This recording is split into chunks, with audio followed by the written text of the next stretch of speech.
സ്നേഹമുള്ളവരെ, റേമായുടെ പുതിയൊരു എപ്പിസോഡിലേക്ക് ഗുഡ്നസ് ടിവിയുടെ എല്ലാ പ്രേക്ഷകരെയും ഏറ്റവും സ്നേഹത്തോടെ ഞങ്ങൾ സ്വാഗതം ചെയ്യുന്നു. ദൈവം പറയാണ്, ഈശോ പറയാണ്, എന്നിലൂടെ അല്ലാതെ നിങ്ങൾക്ക് പിതാവിന്റെ അടുത്തേക്ക് എത്താനായിട്ട് സാധിക്കില്ല എന്നത്. അപ്പോൾ അവിടെ ഒരു എന്ന് പറഞ്ഞു കഴിഞ്ഞാൽ നമ്മൾ ഗൂഗിൾ മാപ്പ് ഇട്ട് പോയാലും വഴി തെറ്റിപ്പോയി കഴിഞ്ഞാൽ മറ്റൊരു വഴിയിലൂടെ ചെന്ന് കഴിഞ്ഞാൽ ഉറപ്പായിട്ടും സ്വർഗത്തിലെത്താൻ പറ്റത്തില്ല. പക്ഷെ യഥാർത്ഥത്തിൽ ക്രിസ്തു അല്ലാതെ പിതാവിങ്കിലേക്ക് എത്താൻ, സ്വർഗത്തിലേക്ക് എത്താൻ, അല്ലെ രക്ഷ പ്രാപിക്കാൻ മറ്റൊരു വഴിയില്ല. അപ്പൊ പൗലോസിലെ പഠിപ്പിക്കുന്നുണ്ടല്ലോ, നമ്മുടെ പൗരത്വം സ്വർഗത്തിലാണ്. നമ്മുടെ പൗരത്വം സ്വർഗത്തിലാണ്. നശ്വരമായത് ഹെബ്രായ ലേഖനം പറയുന്നു, ഇവിടെ നിലനിൽക്കുന്ന നഗരങ്ങളില്ല, പട്ടണങ്ങളില്ല, നിലനിൽക്കുന്ന ഒന്നുമില്ല. പക്ഷെ ക്രിസ്തു എന്ന സത്യം നമ്മളെ നയിക്കുന്നത് എങ്ങോട്ടാ? ജീവനിലേക്ക്, മരണത്തിലേക്കല്ല, ജീവനിലേക്ക്. ഇന്നേ ദിവസം നമ്മൾ ചിന്തിക്കുന്ന വചനഭാഗം യോഹന്നാന്റെ സുവിശേഷം 14-ാം അധ്യായത്തിന്റെ 6-ാം വാക്യമാണ്. അത് ഇപ്രകാരമാണ്, നമുക്ക് സുപരിചിതമായ വചനമാണ്. യേശു പറഞ്ഞു, വഴിയും സത്യവും ജീവനും ഞാനാണ്, എന്നിലൂടെ അല്ലാതെ ആരും പിതാവിന്റെ അടുക്കിലേക്ക് വരുന്നില്ല. ഈ വചനം നമുക്കറിയാവുന്ന വചനമാണ്. 3 കാര്യങ്ങളാണ് പറയുന്നത്: വഴി, സത്യം, ജീവൻ. യഹൂദ വിശ്വാസത്തില് ഈ 3-നും ഭയങ്കര പ്രാധാന്യമുണ്ട്. അതായത് പഴയ നിയമത്തില് മോശ മുതലൊക്കെ, മോശയോട് കർത്താവ് പറയുന്നുണ്ട്, നീ ഇടത്തോട്ടോ വലത്തോട്ടോ തിരിയരുത്, നേരെയുള്ള വഴിയിലൂടെ, ഞാൻ പറയുന്ന വഴിയിലൂടെ തന്നെ പോകാവൂ. സങ്കീർത്തകൻ പ്രാർത്ഥിക്കുന്നുണ്ട്, ടീച്ച് മീ യുവർ വേ, നിന്റെ വഴി എനിക്ക് കാണിച്ചതാ, എനിക്ക് പഠിപ്പിച്ചതാ. നീ ഇടത്തോട്ടോ വലത്തോട്ടോ തിരിയുമ്പോൾ നിന്റെ കാതുകൾ ഒരു സ്വരം ശ്രവിക്കും, ഇതാണ് വഴി, ഇതിലേ പോവുക എന്നൊക്കെ പറഞ്ഞ് വഴിയുമായിട്ട് ബന്ധപ്പെടുത്തി പല കാര്യങ്ങൾ പറഞ്ഞാണ്. അത് കർത്താവ് കാണിച്ചു തന്ന കാര്യങ്ങൾ. ഈ വഴിയെ കുറിച്ച് പറയുമ്പോൾ നമുക്ക് പല രീതിയിൽ, അതായത് കർത്താവ് ഒരു കാര്യം എന്നിൽ നിന്ന് പഠിക്കണം എന്ന് പറഞ്ഞില്ല, അത് വളരെ ഒതന്റിക്കാണ്. നമുക്കത് പറയാൻ ഭയങ്കര പാടാണ് ചില കാര്യങ്ങൾ എന്നിൽ നിന്ന് പഠിക്കാൻ. ഇപ്പോൾ ചെറുപ്പത്തിലേക്ക് എൻ്റെ അമ്മച്ചി എപ്പോഴും പറയും, നീ ആ മോളിയുടെ മോനെ കണ്ടുപിടിക്കുന്നു പറയും. അപ്പൊ എനിക്കത് കേൾക്കുമ്പോൾ ദേഷ്യ. എന്തുകൊണ്ടാണ് അങ്ങനെ പറയുന്നത്? ഒരു കമ്പാരിസൺ. എന്തുകൊണ്ടാണ് ഒരു മാതാപിതാക്കളും പറയാത്ത എന്നെ കണ്ടുപഠിക്കാൻ? ഇത് പറയുമ്പോൾ എൻ്റെ അമ്മ അത് കാണുമ്പോൾ എന്തെങ്കിലും പറയുമായിരിക്കും, പറയത്തുള്ളൂ. എന്തുകൊണ്ടാണ് ആരും പറയാത്ത എന്നെ കണ്ടുപിടിക്കാൻ പറയാത്ത? അങ്ങനെ പറയാൻ ഒരാൾക്ക് പറ്റിയിട്ടുള്ളൂ, അത് ഈശോയ്ക്കാണ്. വളരെ ഒതന്റിക്കായ ലൈഫ്, അങ്ങേറ്റം പെർഫെക്ഷൻ, പരിപൂർണതയുള്ള മനുഷ്യൻ അത് ഈശോ മാത്രമാണ്. അപ്പൊ ഈശോയ്ക്ക് മാത്രം അങ്ങനെ ഒരു വിശേഷണം കൊടുക്കാൻ പറ്റുള്ളൂ, എന്നെ കണ്ടുപിടിക്കാൻ. ഞാനാണ് വഴി, ഞാനാണ് സത്യം, ഞാനാണ് ജീവൻ എന്ന് പറയാൻ പറ്റിയത്. ഇപ്പൊ വഴിയെ കുറിച്ച് പറയുമ്പോൾ ഈശോ ചുമ്മാ വഴി കാണിച്ചു തന്ന വ്യക്തിയല്ല. ഇപ്പൊ ഞാൻ ഇങ്ങോട്ട് ഡിവൈനിലോട്ട് വരുന്ന സമയത്ത്, സ്റ്റുഡിയോയിലേക്ക് വരുന്ന സമയത്ത് ഇപ്പൊ ഞാൻ ചോദിക്കുകയാണ്, അങ്കമാലി നിന്നിട്ട് ഒരു ചേട്ടനോട് ചോദിക്കുകയാണ്, ചേട്ടാ ഡിവൈൻ ധ്യാനേന്ദ്രത്തിലുള്ള വഴി പറഞ്ഞു കഴിഞ്ഞാൽ അവർ പറയും, ഇങ്ങനെ പോയി വലത്തോട്ട് പോയി ഇടത്തോട്ട് പോയി എന്നൊക്കെ പറഞ്ഞ് പല വഴിയും പറയും. ഇപ്പൊ തൃശ്ശൂരൊക്കെ ആണെങ്കിൽ, അല്ലെങ്കിൽ നമ്മുടെ പല സ്ഥലങ്ങളിലും, ചേർത്തല അവിടെയൊക്കെ ചെന്ന് കഴിഞ്ഞാൽ അവര് കൃത്യം റൂട്ടല്ല പറയും. എങ്ങനെ പറയും? കിഴക്ക് മാറി, പടിഞ്ഞാട്ട് മാറി, 4 വഴി, അങ്ങനെയൊക്കെ പറഞ്ഞ് നമ്മൾ പറഞ്ഞു വിടും. നമ്മളൊരു 100 മീറ്റർ കഴിയുമ്പോൾ നമ്മൾ മറന്നുപോകും എന്തേ പറഞ്ഞെന്നുള്ളത്. കാരണം വഴി പറഞ്ഞവൻ അവിടെ തന്നെ നിൽക്കുകയാണ്, വഴി കാണിച്ചു തന്നിട്ടില്ല, വഴി പറഞ്ഞു തന്നിട്ടുള്ളൂ. അതുകൊണ്ട് വഴി തെറ്റിപ്പോവും. പക്ഷെ ഈശോ അങ്ങനെയല്ല ചെയ്യുന്നത്. ഈശോ ചെയ്യുന്നത് വഴി പറയാൻ മാത്രമല്ല, ചുമ്മാ ഗൈഡ് ചെയ്ത് പറയല്ല, അവൻ കൂടെ വരുന്നുണ്ട്. നീ പോകുന്നിടത്തൊക്കെ നിന്റെ കൂടെ ഉണ്ടാകും, ഞാൻ വഴി കാണിച്ചു തരാം, ഞാനാണ് വഴി എന്ന് പറഞ്ഞ് അവനിങ്ങനെ നമ്മളെ കൊണ്ടു നടക്കുകയാണ്. അപ്പൊ നമ്മൾ ചിന്തിക്കേണ്ട കാര്യം, കർത്താവ് ഒരു കാര്യം പറഞ്ഞു തന്നിട്ടുണ്ട്, ഞാനാണ് വഴി, ഞാനാണ് സത്യം, ഞാനാണ് ജീവൻ. ഇപ്പൊ പല ഗുരുക്കന്മാരും പറഞ്ഞത്, ഞാൻ നിങ്ങളെ സത്യം എന്താണെന്ന് പഠിപ്പിച്ചു, അല്ലെങ്കിൽ ട്രൂത്ത് എന്താണെന്നുള്ള പഠിപ്പിച്ചിട്ടുണ്ട്. ആരും ട്രൂത്ത് ഞാനാണെന്ന് പറഞ്ഞിട്ടില്ല, ആരും സത്യം ഞാനാണെന്ന് പറഞ്ഞിട്ടില്ല. പറയാൻ ഒരാൾക്ക് പറ്റിയിട്ടുള്ളൂ, അത് ഈശോയ്ക്കാണ്.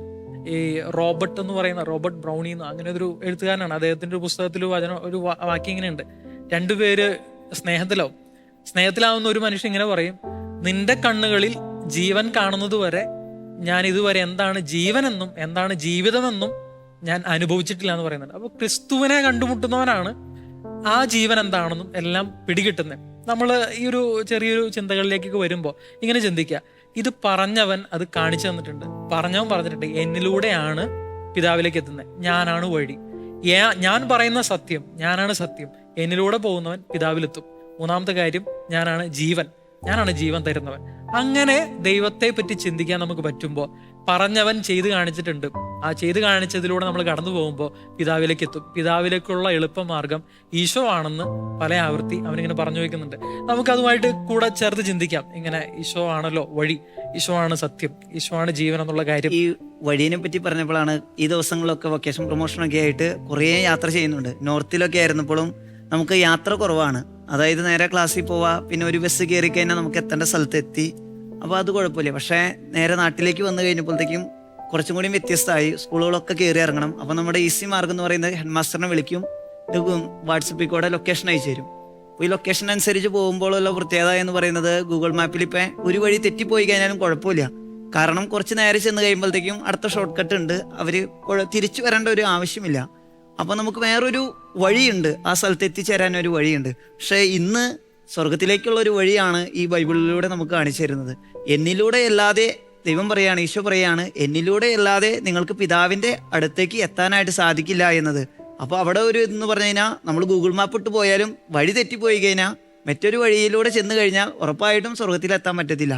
ഈശോ എന്ന ഒരു വ്യക്തിയിൽ എത്തിച്ചേർന്നാൽ മാത്രമാണ് നമുക്ക് സ്വർഗത്തിൽ എത്തിച്ചേരാൻ. പല വഴികളില്ല, പല ഒരു വഴിയേ ഉള്ളൂ. അതായത് ഒരു ചോദ്യത്തിന് മറുപടി ആയിട്ടാണ് പറയുന്നത്. തോമസ് പറഞ്ഞു, കർത്താവെ നീ എവിടേക്ക് പോകുന്നു എന്ന് ഞങ്ങൾക്ക് അറിഞ്ഞുകൂടാ, പിന്നെ വഴി ഞങ്ങൾ എങ്ങനെ അറിയും? ഇത് രണ്ടും കർത്താവ് തന്നെയാ. എത്തിച്ചേരേണ്ട ഇടവും പോകേണ്ട വഴിയും അവൻ തന്നെയാണ്. അപ്പൊ ഞാൻ തന്നെയാണ് എല്ലാം. അതാണ് ആ ഒരു ഇതിലൂടെ പറഞ്ഞു. അത് നമ്മൾ മനസ്സിലാക്കേണ്ട കാര്യം, ഇതൊരു എക്സ്ക്ലൂസീവ് വേ ആണ്, മറ്റൊരു വഴിയില്ല. ചിലരൊക്കെ പറയും അവിടെ സത്യമുണ്ട്, ഇവിടെ സത്യമുണ്ട്, അങ്ങനൊരു വഴിയുണ്ട്, ഇങ്ങനൊരു വഴിയുണ്ട്. പക്ഷെ യഥാർത്ഥത്തിൽ ക്രിസ്തു അല്ലാതെ പിതാവിങ്കിലേക്ക് എത്താൻ, സ്വർഗത്തിലേക്ക് എത്താൻ, അല്ലെ രക്ഷ പ്രാപിക്കാൻ മറ്റൊരു വഴിയില്ല. മറ്റാരിലും രക്ഷയില്ല. മറ്റാരിലും രക്ഷയില്ല. അത് തന്നെയാണല്ലോ അപ്പോസ്തല പ്രവർത്തനം 4:12. ഞാനതിന് അത്ഭുതപ്പെട്ടിട്ടുണ്ട്. ചിലപ്പം ഞാൻ ചിന്തിക്കാറുണ്ട്, എന്തുകൊണ്ടാണ് ഞാൻ ക്രിസ്തുവിൽ വിശ്വസിക്കുന്നത്? ഞാൻ ക്രിസ്തുവിൽ വിശ്വസിക്കുന്നത് തീർച്ചയായിട്ടും എൻ്റെ മാതാപിതാക്കൾ ക്രിസ്ത്യാനി ആയതുകൊണ്ടാണ്.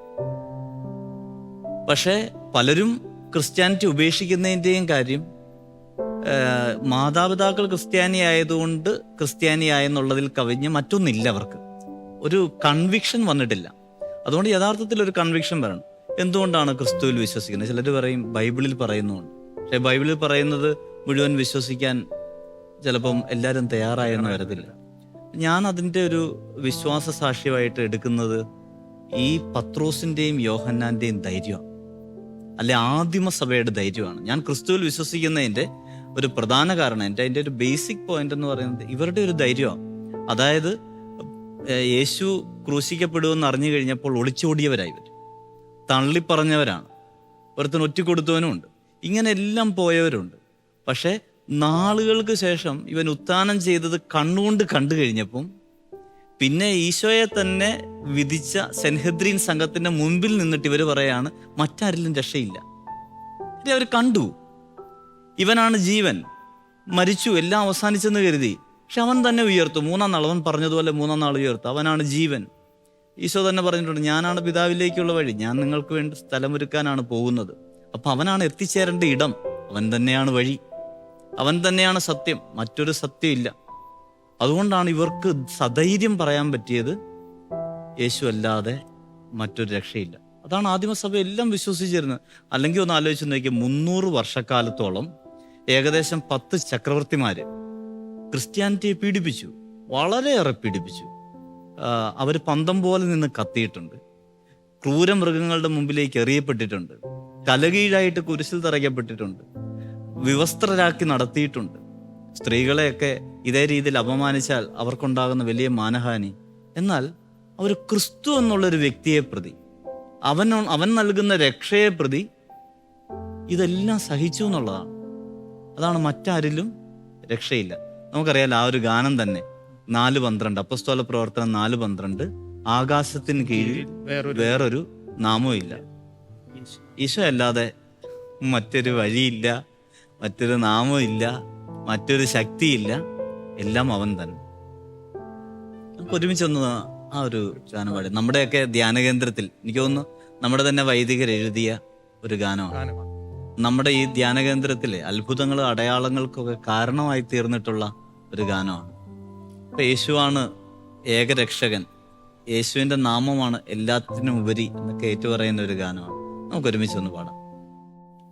ആകാശത്തിൻ കീഴിൽ വേറൊരു നാമമില്ലല്ലോ, യേശുനാമമല്ലാതെ, യേശുനാമമല്ലാതെ. മാനവരക്ഷയ്ക്കുഴിയിൽ വേറൊരു നാമമില്ലല്ലോ, യേശുനാമമല്ലാതെ, യേശുനാമമല്ലാതെ. പറുദീസായിൽ ദൈവം തന്നൊരു രക്ഷാവാഗ്ദാനം യേശുനാഥനല്ലയോ. പ്രവാചകന്മാർ മുൻപേ ചൊന്നൊരു രക്ഷാ സന്ദേശം യേശുനാഥനല്ലയോ, യേശുനാഥനല്ലയോ. ആകാശത്തിൻ കീഴിൽ വേറൊരു നാമമില്ലല്ലോ, യേശുനാമമല്ലാതെ, യേശുനാമമല്ലാതെ. മാനവരക്ഷയ്ക്കുഴിയിൽ വേറൊരു നാമമില്ലല്ലോ, യേശുനാമമല്ലാതെ, യേശുനാമമല്ലാതെ.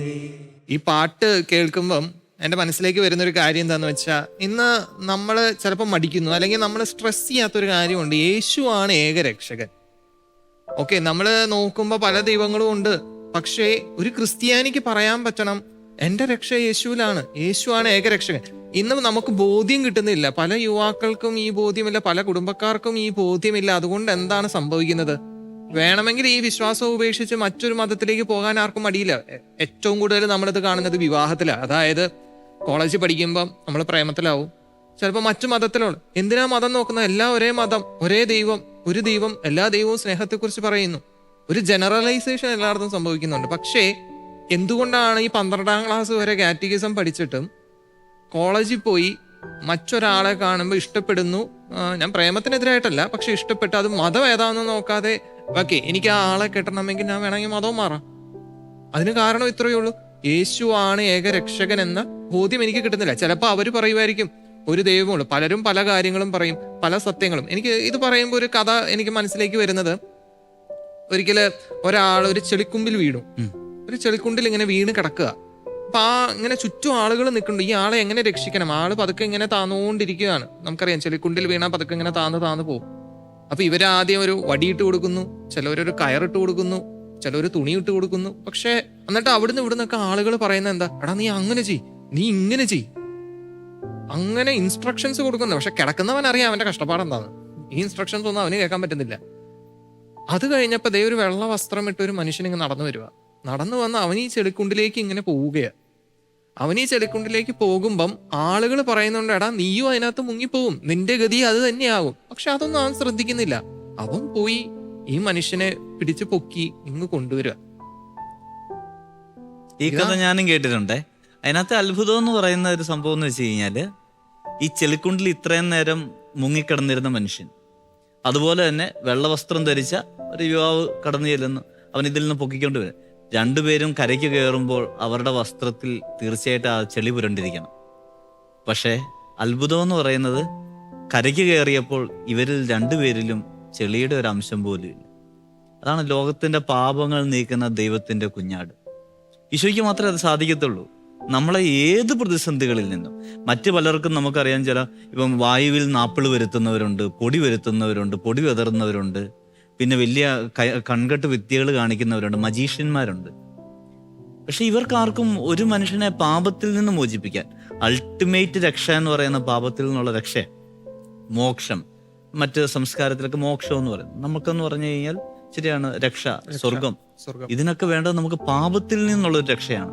ഈ പാപത്തിൽ നിന്ന് മോചിക്കാൻ ഈ ലോകത്തിൽ ഒരാൾക്ക് മാത്രമേ സാധിക്കത്തുള്ളൂ, ദൈവത്തിന്. നമ്മൾ കഴിഞ്ഞ എപ്പിസോഡിൽ നമ്മൾ ചർച്ച ചെയ്തൊരു കാര്യമാണ്, പാപിനിയായിട്ടുള്ള വ്യഭിചാരിണിയെ വിധിക്കാൻ വേണ്ടിയിട്ട് അധികാരമുള്ളത് പാപം ചെയ്യാത്തവന് മാത്രമോ. ബാക്കി പാപം ചെയ്തവരെല്ലാം കല്ലെറിയട്ടെ എന്ന് പറയുമ്പോൾ അവര് പോയി. ഇനി വിധിക്കാൻ അർഹതയുള്ളവൻ അവൻ മാത്രമാണ്, പാപം ചെയ്യാത്തവൻ. വിധിക്കാൻ മാത്രമല്ല, രക്ഷിക്കാനും അധികാരമുള്ളവൻ അവൻ മാത്രമാണ്. രക്ഷിക്കാനുള്ള അവകാശമുള്ളതും യേശു മാത്രമാണ്. അതുകൊണ്ട് നമ്മൾ ഉറക്കെ പ്രഖ്യാപിക്കണം, ക്രിസ്ത്യാനികൾ ഉറക്കെ പ്രഖ്യാപിക്കണം, പല ദൈവത്തിൽ ഒന്നല്ല ക്രിസ്തു. ഏകദൈവം. ഏകദൈവമാണ്. ഇതുപോലെ തന്നെ ഇപ്പോ ജോസച്ചൻ പറഞ്ഞോണം നമ്മൾ ഉപേക്ഷിച്ച ആളൊരു ടോപ്പിക്കായിട്ട് മാറി എന്ന് തോന്നുന്നു ഈ ഏകരക്ഷകൻ എന്ന് പറയുന്ന കാര്യം. അതുപോലെ തന്നെയാണ് നമ്മുടെ പ്രസംഗ പീഠങ്ങളിൽ നിന്നും ഇറങ്ങിപ്പോയൊരു വിഷയമാണ് സ്വർഗം എന്ന് പറയുന്ന കാര്യം. സ്വർഗം, നിത്യത എന്ന് പറയുന്ന കാര്യമൊക്കെ അത് ഗൗരവത്തിലേക്ക് എടുക്കേണ്ട സമയമാണ്. ഇതൊക്കെ കുറച്ചുകൂടെയൊക്കെ ഗൗരവത്തിലെടുക്കാൻ, നിത്യതയെ കുറിച്ച്, സ്വർഗത്തെ കുറിച്ച് ഇപ്പൊ പൗലോസിലെ പഠിപ്പിക്കുന്നുണ്ടല്ലോ. നമ്മുടെ പൗരത്വം സ്വർഗത്തിലാണ്, നമ്മുടെ പൗരത്വം സ്വർഗത്തിലാണ്. നശ്വരമായത് ഹെബ്രായ ലേഖനം പറയുന്നു, ഇവിടെ നിലനിൽക്കുന്ന നഗരങ്ങളില്ല, പട്ടണങ്ങളില്ല, നിലനിൽക്കുന്ന ഒന്നുമില്ല, നിലനിൽക്കുന്ന ഒന്നേ ഉള്ളൂ, അത് നിത്യതയാണ്, ദൈവമാണ്. അപ്പോൾ ആ ഒരു വിഷയങ്ങളെ കുറിച്ചൊക്കെ നമ്മുടെ കുടുംബത്തിലൊക്കെ നമ്മൾ പഠിപ്പിക്കുകയും ഇടയ്ക്കിടയ്ക്ക് പറയണം. സ്വർഗം, നരകം, ശുദ്ധീകരണം, നിത്യത, ദൈവപിതാവ്, ദൈവത്തിന്റെ സ്നേഹം എന്നൊക്കെ നമ്മൾ പറയാൻ തുടങ്ങുമ്പോഴാണ് കുറച്ചുകൂടെയൊക്കെ ആ പഴയതിൽ നമ്മൾ പറഞ്ഞുകൊണ്ടിരുന്ന ഒരു കാര്യമാണ്.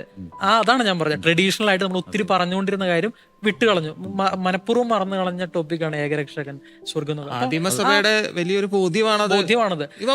അപ്പൊ ആ പഴയ ബോധ്യത്തിലേക്ക് തന്നെ നമ്മൾ ഇപ്പോഴും വരണം, പഴയ ഗൗരവത്തോടു കൂടെ തന്നെ തിരിച്ചു വരണം എന്നാണ് ഉദ്ദേശിക്കുന്നത്. അപ്പൊ നമ്മൾ ആ ബോധ്യത്തിലേക്ക് തിരിച്ചു വന്ന് പറയാൻ തുടങ്ങണം, പഠിപ്പിക്കാൻ തുടങ്ങണം. നമ്മുടെ പ്രസംഗങ്ങളിൽ ഊന്നി പറയേണ്ട ടോപ്പിക്കാണ് ഈശോയിലൂടെ മാത്രമാണ് രക്ഷ, മറ്റാരും രക്ഷയില്ല എന്നുള്ള ബോധ്യമൊക്കെ.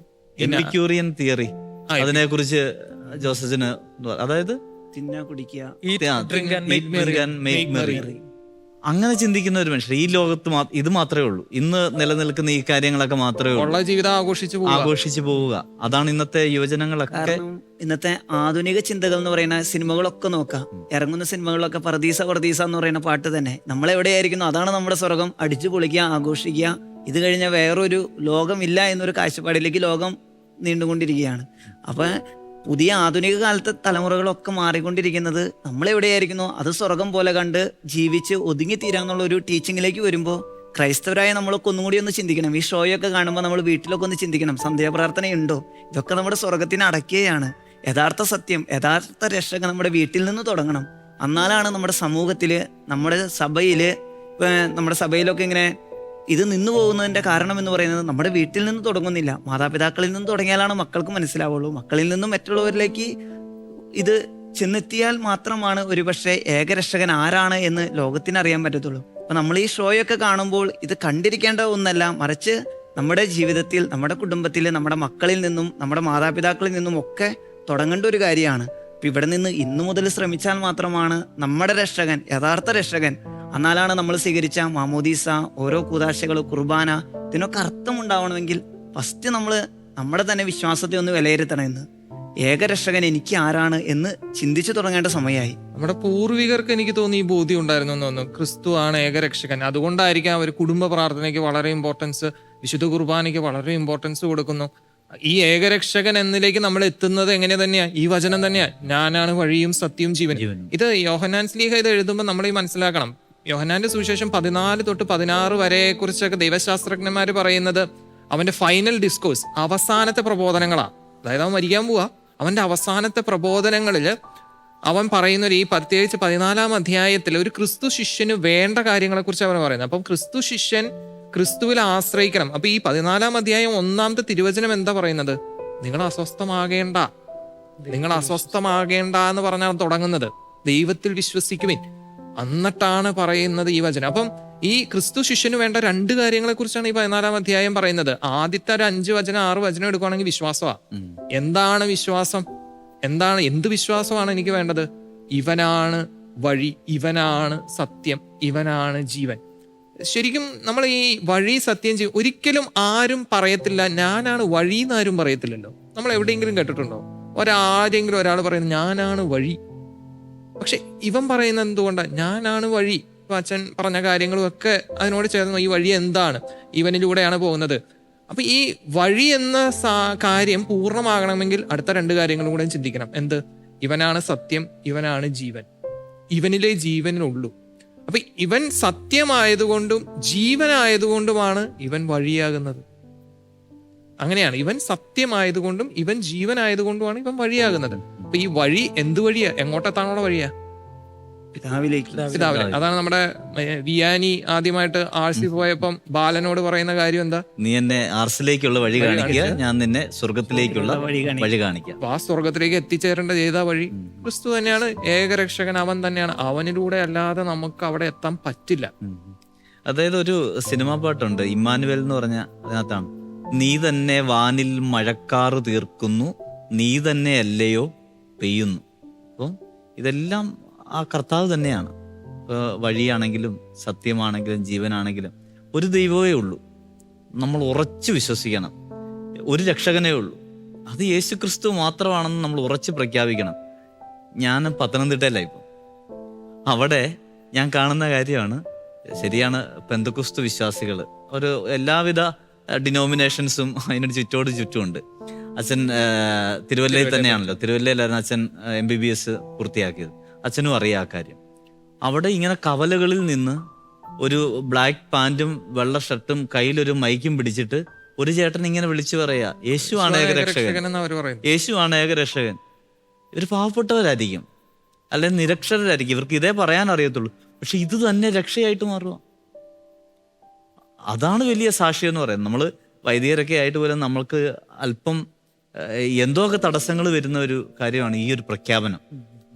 നമുക്കിന്ന് കൊച്ചു അച്ഛന്മാരാണ്, നമ്മൾ യുവ വൈദികരാണ്. ഇത് നമ്മളുടെ ഒരു മിനിസ്ട്രിയുടെ ആരംഭമായിരിക്കും. എന്നുവരെ നമ്മൾ മുൻപോട്ട് പോകുന്നൊന്നും അറിയത്തില്ല.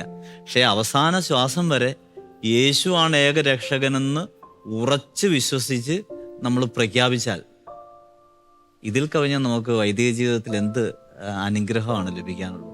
സ്വർഗത്തിലേക്കുള്ള വലിയ വഴിയല്ലേ. ഇത് തന്നെ എല്ലാ ക്രൈസ്തവരും ഒക്കെ ചിന്തിക്കേണ്ട ഒരു കാര്യമാണെന്ന് എനിക്ക് തോന്നുന്നു. നമ്മൾ ഈ കാലഘട്ടത്തിൽ ചിന്തിക്കുമ്പോൾ പ്രത്യേകിച്ച് യുവജനങ്ങളൊക്കെ പലതും പറയും. സോഷ്യൽ മീഡിയ പറയുന്ന പല കാര്യങ്ങളും ഉണ്ട്. സോഷ്യൽ മീഡിയ ചിലപ്പോൾ എല്ലാം ജനറലൈസ് ചെയ്യും. സോഷ്യൽ മീഡിയ സയൻസിനെ മഹത്വീകരിക്കുന്ന ഒരിതുണ്ട്. നമ്മൾ കുരങ്ങന്മാരിൽ നിന്ന് വരുന്നു, അതൊക്കെ ഉണ്ട്, സത്യമാണ്, ഇല്ലാന്നൊന്നും ആരും പക്ഷെ അവിടെ എല്ലാം നമ്മൾ മനസ്സിലാക്കേണ്ട, എപ്പോഴും ബോധ്യപ്പെടേണ്ട ഒരു കാര്യമാണ്, ദൈവത്തിലേക്കാണ് ഞാൻ എത്തിച്ചേരേണ്ടത്. ആ ദൈവത്തിലേക്ക് എത്തിച്ചേരണമെങ്കിൽ എനിക്കിതല്ലാതെ മറ്റൊരു വഴിയില്ല. സത്യം ഇവനിലേ ഉള്ളൂ, സത്യം ഇവനാണ്. ഇപ്പൊ നമ്മള് പറയുമല്ലോ, ദൈവത്തിന് കൊടുക്കുന്ന ഒരു വിശേഷണമാണ് എന്ത്? സത്യം. അങ്ങനെ വരുമ്പോൾ നമ്മൾക്ക് നമ്മുടെ ജീവിതത്തിൽ ചോയ്സുകൾ വരും. ഒരു ചോയ്സാണ് നന്മയും തിന്മയും. അപ്പൊ നന്മയും തിന്മയും ചോയ്സിൽ വരുമ്പോൾ ഏതാണ് സത്യം എന്ന് പറയുമ്പോൾ നമുക്ക് എല്ലാവർക്കും അറിയാം ഏതാ നല്ലത്, നന്മയാണ്. അതുപോലെ മറ്റൊരു ചോയ്സാണ് ജീവനും മരണവും. പക്ഷെ ഇത് രണ്ടും സത്യമാണ്. പക്ഷെ ക്രിസ്തു എന്ന സത്യം നമ്മളെ നയിക്കുന്നത് എങ്ങോട്ടാ? ജീവനിലേക്കാണ്, മരണത്തിലേക്കല്ല, ജീവനിലേക്ക്. അത് സമൃദ്ധിയായിട്ട് അവൻ തരികയും ചെയ്യും. അപ്പം നമ്മൾ ഈ എപ്പിസോഡിന്റെ അവസാനത്തിലേക്ക് വരുമ്പം ഈ ഒരു ബോധ്യത്തിലേക്ക് നമുക്ക് വരാൻ സാധിക്കണം. ക്രിസ്തുവാണ് ഏക രക്ഷകൻ. അവനിലൂടെ മാത്രമേ നമുക്ക് സ്വർഗത്തിലേക്ക് എത്തിച്ചേരാനും പറ്റുള്ളൂ. അവനിലൂടെ മാത്രമേ നമുക്ക് ജീവൻ കിട്ടുകയുള്ളൂ.